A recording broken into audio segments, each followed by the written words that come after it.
I think that virtual reality can be a part and element of the educational package, so it shouldn't be allowed for you only to use this VR in the learning process. It should be supplementary tool, technology that can be used additionally to books, to learning platforms, or to devices, especially in the field of vocational education and training.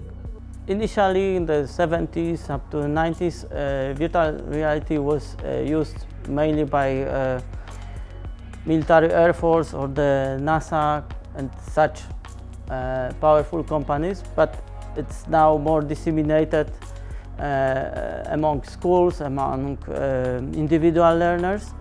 So the market and provided shipments is growing and growing. European Commission have adopted this year the strategy Web 4.0 and metaverses, which envisages further development of this technology and further dissemination for people, for citizens, so also for schools. And I think that it's the proper direction and it will go this way.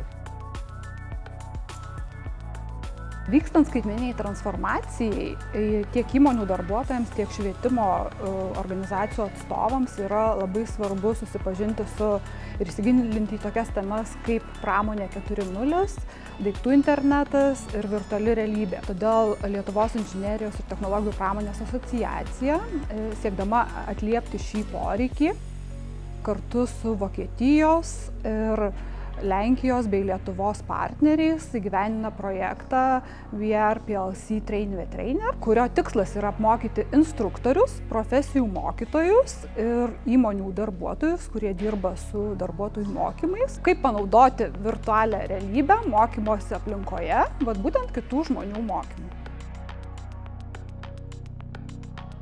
Virtualioj mokymosi aplinkoj, naudojant virtualios realybės akinius, mes galime patirti daug gilesnį mokymąsi, patekti į visiškai virtualų pasaulį.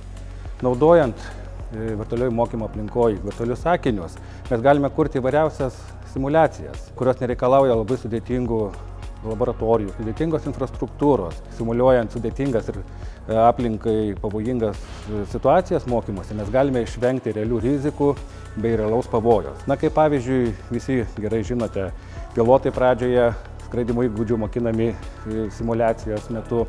Taip pat medicinos studentai gali atlikti sudėtingas chirurginės operacijas virtualiam pasaulyje. Taip pat mes, inžinieriai, galime mokinti įvairiausių gamybos procesų, nebijodami gamyboje keliamų pavojų bei rizikos.